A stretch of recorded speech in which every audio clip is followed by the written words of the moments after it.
Honorable Dr. V.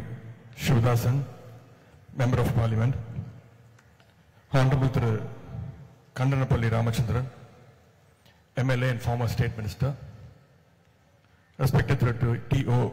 Mohanan, Mayor of Kannur City Corporation, Thiru Ashokan Chervil, one of the important writers from Kerala, Thiru M.V. Jayarajan, former MLA, Thiru T.V. Rajesh, former MLA, Thiru Dr. Gopinath Ravindran, Vice Chancellor of the Kannur University, Dr. A. Sabu Thomas, Pro Vice Chancellor of the Kannur University, Tirumuthi Sukanya Narayanan, Syndicate Member of this University, Thiru Dr. Pramod Velachal, Syndicate Member, Thiru Dr.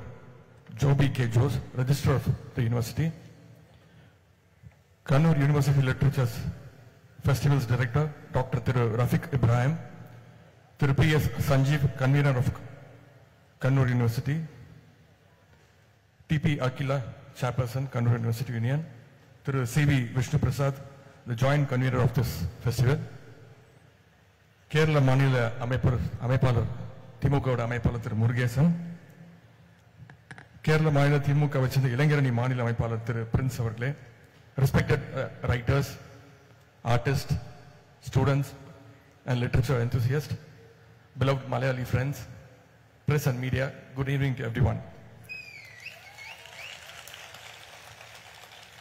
அனைவருக்கும் வணக்கம், எல்லாவருக்கும் நமஸ்காரம்.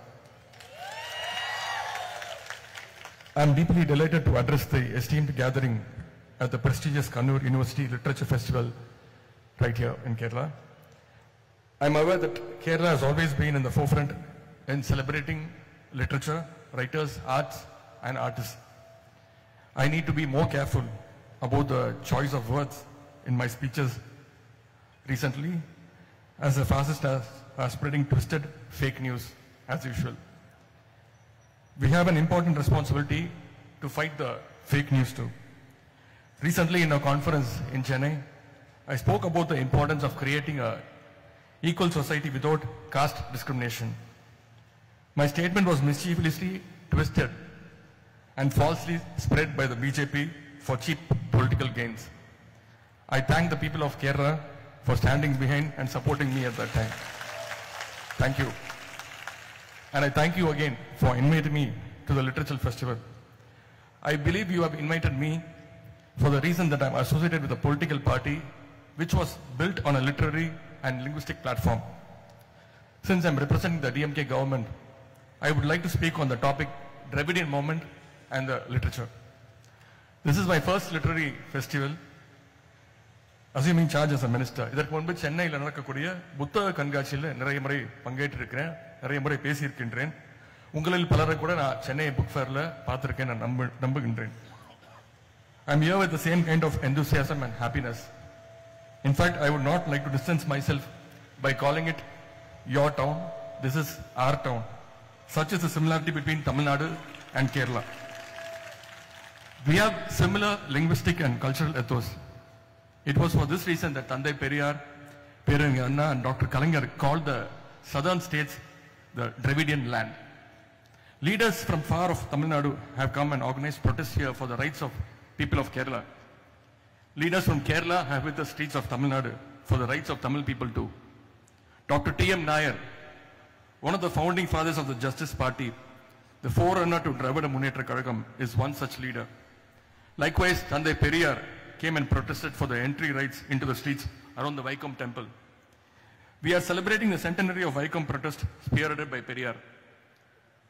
Our Honorable Chief Minister had even visited Kerala for the centenary year event of Periyar's Vaikom protest.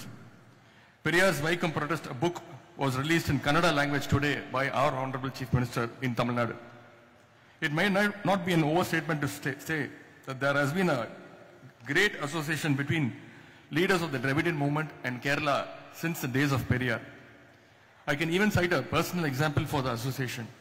My late grandfather and former Tamil Nadu Chief Minister, Dr. Kalaignar, had maintained an excellent friendship with the Kerala's veteran Chief Ministers, Thiru E.K. Nayanar, Thiru Achyutha Menon, and Thiru Oman Chandi. Dravida Munnetra Kazhagam தலைவரும் தமிழ்நாட்டுடைய இப்பொழுதைய முதலமைச்சரும் அதே மாதிரியான ஒரு நல்லுறவை கேரளாவுடனும் கேரள மக்களுடனும் மாநில தலைவர்களுடன் கொண்டாடி கொண்டிருக்கிறார்கள். As far as Kannur University Literature Festival is concerned, it is a celebration of our languages, cultures and ideologies that thrive in the heart of South India. South Indian states are politically and culturally the most richest and active states in the country.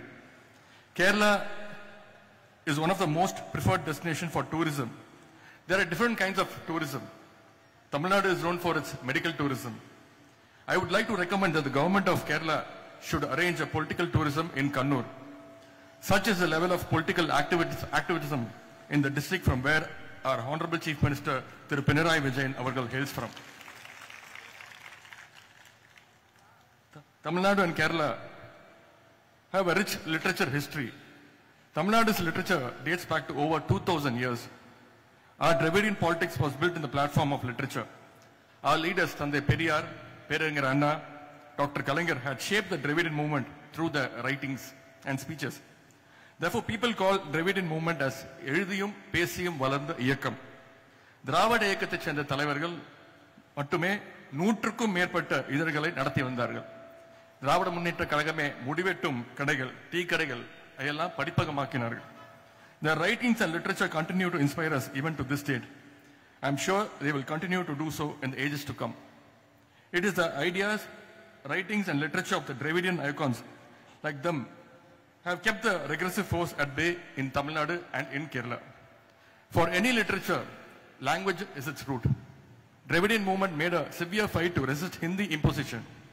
The anti-Hindi agitation in the 1930s and 1960s in Tamil Nadu reshaped the political sphere of our state. நாங்கள் ஹிந்திக்கோ இல்லை எந்த ஒரு குறிப்பிட்ட மொழிக்கோ எதிரானவர்கள் அல்ல. ஆனால் கட்டாயப்படுத்தி நீ இந்த மொழியை படிக்க வேண்டும் என்றால் அதை நாங்கள் என்றும் எதிர்ப்போம். அந்த பாசிச மனநிலை தான் அன்றைக்கும் எதிர்த்தோம், இப்பொழுதும் எதிர்த்து கொண்டே இருக்கின்றோம். I am pretty sure Kerala is also not different. Along with Tamil Nadu, Kerala also showed the progressive path to the rest of the country in fighting for the fundamental forces. Thinking about it also makes me retrace the roots of the progressive phase of Tamil Nadu. The year was 1952. A Tamil film changed the outlook of cinema in Tamil Nadu and created a total shift in the way politics and society was dealt on screen. It still remains a timeless classic, which is relevant even to this date. It was written by one of the foremost writers of the Dravidian movement. The work is called Parasakti, and the creator was Dr. Kalaignar. His masterpiece Parasakti is still a handbook for progressive writers and actors in the Tamil cinema world. At its core, Parasakti was a very powerful social commentary that addressed various social issues that prevailed in the post-independent India. The film fearlessly tackled issues such as caste discriminations, religious hypocrisy, and the struggles of the common man. Parasakti அன்றைக்கு இருந்த சமூக வளங்களை மட்டும் பற்றி பேசவில்லை. நிறைய இளைஞர்கள் பிற்படுத்தப்பட்ட ஒடுக்கப்பட்ட மக்கள் அரசியல் நோக்கி வரவும் அந்த படம் காரணமாக இருந்தது. Imagine doing this and more 70 years ago. Imagine bringing out about a revolution singularly by a pen. You will perhaps understand why Kalaignar's pen remains an object of fear for his enemies even today. Kalaignar himself took inspiration from both his predecessors, Periyar and Periyar Anna. The trio who formed the backbone of the Dravidian movement in Tamil Nadu, to whom we owe the characteristic values of Tamil Nadu, including its self-respect and progressiveness, wrote tens of thousands of pages through their lives. They wrote till their deaths. They wrote to educate millions of oppressed and marginalized people. And you know what the writings did? It continues to stop the regressive forces even now. Let me start with Periyar, the man who started the revolution. Periyar was much a writer, as he was a leader. He wrote to awaken a state and its people. His writings and speeches revived the historical and cultural identity of the Dravidian people and emphasized the need for a distinct identity. Today we are seeing plenty of feminism-based books, literatures. But around 100 years ago, Periyar wrote Pen Yen Adimayanal, which is still the biggest seller even today. In fact, Periyar was ahead of his time in advocating gender equality and women's rights. His writings addressed issues related to women's oppression, and he actively worked towards dismantling patriarchal norms. He also put his words to action. long before, even before the Western world contemplated or rather implemented right to vote for women, Periyar organized a self-respect conference for women and invited widows and commercial sex workers and neglected women folk in 1929. His writings on the caste system vastly contributed to the discourse on social justice and equality. A strong advocate of self-respect marriages, Periyar adopted the principles and significance of self-respect marriages on his works. Our DMK government, under the leadership of Periyar Anna, gave legal recognition to the self-respect marriages in 1967. Periyar said, "Yaar solli irundhalum, engu padithirundhalum, adai naane sonnalum, unadu buddhikkum podu arivikkum porundada edayum nambade, edayum paguthariya vendum, kelvi kekka vendum என்றுதான் தந்தை பெரியார் எங்களுக்கு சொன்னது." I am proud to state here that the DMK continues to do that. Irrespective of the party being in or out of power, the DMK will continue to champion the causes for which Periyar stood. Words would not be enough to highlight the literary expertise of Periyar Anna, DMK's founder and former chief minister. In fact, he earned his title, Periyar, which means great scholar in English, for his sheer intelligence and oratory. His plays and stories mainly showcase the social injustice that existed in the society. Anna wrote about the social justice, finance, state autonomy, linguistic rights, and many more. Periyar, Periyar Anna, and Dr. Kalaignar also took upon themselves to critique ancient literary works and thus further spread the idea of rationalism. They opened doors for the common man to the rich literature in Tamil. Before the emergence of Dravidian movement, people believed in Bhakti literature was the only significant aspect of the literary world. However, Dravidian movement shed light on the Tirukkural and Sangam literature, which were written to the common man. Dr. Kalaignar, who wrote notes for Tirukkural, I would like to point out this one. Deivam Thodal, Korunan Thozhuzheluval, Peyyana Peyyum Malai is the Kural. The translation of this Kural is, even rains fall at the command of the wife, who upon rising worships not the god, but her husband. But Kalaignar notes to this particular Kural will help you understand the exemplary vision of the Dravidian movement. Kanavan Vakinai, Kadaval Vakinai vida Meladana Kardi, Avaniye Tozhudu Manavi, Peyyana Aanayittudan, Anji Nadaginra, Peyginra Malaye Pola, Thanai Adimiyakki Ennikolluvavar. A woman who worships her husband more than a god considers her as a slave, just like the rain which pours as soon as it is ordered to. Tirukkural presents opportunities for several interpretations. The interpretation of Kalaignar exemplifies the principle of the Dravidian movement. And I am extremely proud to stand here representing the progressive, forward-thinking movement. In line with his mentors of the Dravidian movement, my father and the current chief minister has written a book titled Ungalil Oruvan. It was later translated as One Among You. எப்படி திராவிட இயக்க தலைவர்கள் இலக்கியத்திற்கும் வாசிப்பிற்கும் முக்கியம் தந்தார்களோ அதே போலதான் நம்முடைய மாண்புமிகு தமிழ்நாடு முதலமைச்சர் அவர்களும் தொடர்ந்து செயல்பட்டு வருகிறார்கள். அண்ணா நூற்றாண்டை முன்னிட்டு முத்தமிழறிஞர் டாக்டர் கலைஞர் அவர்கள் 2009 ஆண்டு 2009 அண்ணா நூற்றாண்டு நூலகத்தை அண்ணா சென்டினரி லைப்ரரி சென்னையில் துவங்கினார்கள். இன்றைக்கு கலைஞருடைய நூற்றாண்டை முன்னிட்டு 250 கோடி ரூபாய் மதிப்பீட்டில் கலைஞர் நூற்றாண்டு நூலகம், கலைஞர் சென்டினரி லைப்ரரி மதுரையில் நம்முடைய முதலமைச்சர் அவர்கள் திறந்து வைத்தார்கள். I am not only the minister of Tamil Nadu, also the secretary of the youth wing of Dravida Munnetra Kazhagam. கலைஞர் நூற்றாண்டை முன்னிட்டு திமுக இளைஞர் அணிக்கு எங்களுடைய தலைவர் ஒவ்வொரு அணிக்கும் ஒரு பொறுப்பு கொடுத்திருந்தாங்க. அது இளைஞர் அணிக்கு கொடுத்த பொறுப்பு தமிழ்நாட்டில் இருக்கக்கூடிய அனைத்து சட்டமன்ற தொகுதியிலும் 234 தொகுதியிலும் கலைஞருடைய பெயர்ல ஒரு லைப்ரரி படிப்பகம் திறக்க வேண்டும் என்று எங்களுக்கு அறிவுறுத்தியிருக்கிறார்கள். ஏற்கனவே 16 லைப்ரரி படிப்பகத்தை கலைஞர் நூலகத்தை நாங்கள் திறந்து வைத்திருக்கின்றோம். Murasoli, the mouth organ of DMK, was started by Dr. Kalaignar as a handwritten weekly magazine. Dr. Kalaignar used to call Murasoli as his elder child. It is currently a daily newspaper which has crossed 75 years. Dr. Kalaignar wrote thousands of letters for years to his brethren under the title Udan Parape till his demise. During the days of emergency, Murasoli stood in the front row to oppose it. Our chief minister has also been writing political letters on Murasoli. On behalf of DMK Youth Wing, we are bringing a page daily in Murasoli called Murasoli Pasarai Pakkam since Jan. The foremost objective of this special page is to educate today's youth about the history and ideology of the Dravidian movement. It would be incomplete if I conclude without at least a mention of women writers for the Dravidian movement. Annai Mani Ammayar, Tiruchi Neelavadi, Penong Janaki Ammal, Dr. Dharmambal, Moovalur Ramamritam Ammayar, Maragada Valliyar, and Malar Muguttammayar were the women of Dravidian movement who wrote or extensively spoke self-respect principles and women. Maragada Valliyar wrote exclusively about the sufferings of the Adi Dravadas. We believe that the literature plays an important role in shaping the idea of a state, and Tamil Nadu will remain a progressive state as long as we have the words of our leaders to guide us forward. The other idea that DMK has stood for consistently is federalism. We have been advocating for state rights from the time of DMK's inception in 1949. We believe that the one-size-fits-all approach will not work for a vast and a diverse country like our India. The union government should frame a broader policy framework and provide sufficient space for the states to design and implement schemes that are suitable to the needs of the people of a particular state. This approach will allow the states to adapt and innovate. This approach will allow for cross-learning. States will learn from each other on the best practices. The number of people who go to college in Tamil Nadu, the gross enrollment ratio, GER, is about 50%.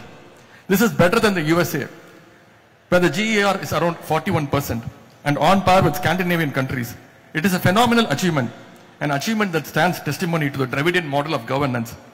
I have just given you a couple of examples. Likewise, some states would have performed well on a particular parameter. States could learn from each other and modify it appropriately.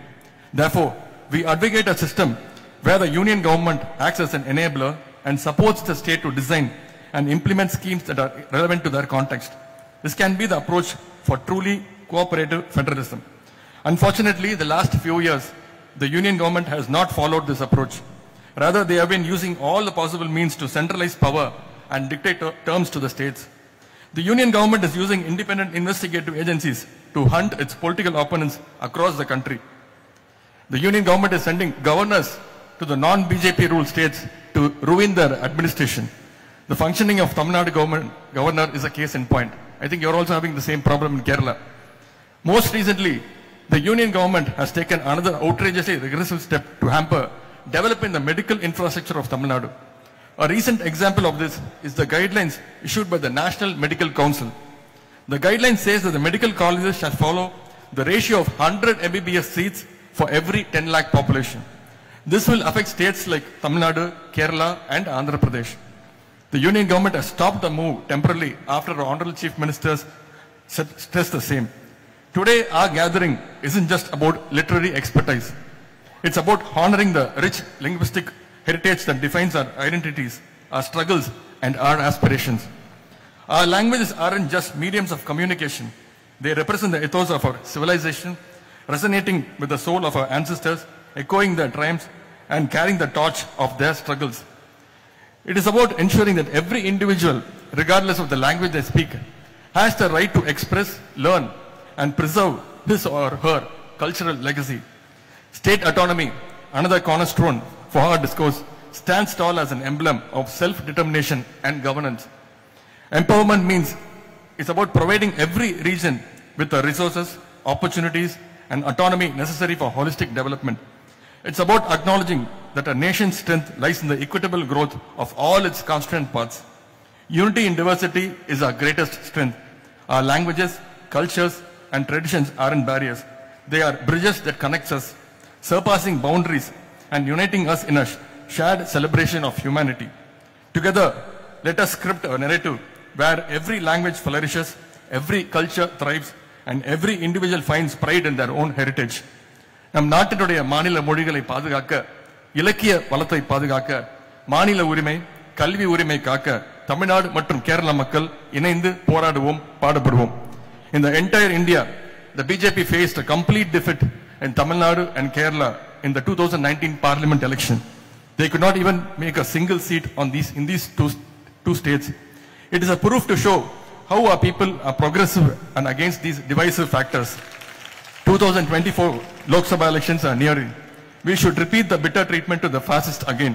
It is our responsibility to dethrone the fascist BJP to save our Indian Union and our states. Nandri, Vanakkam.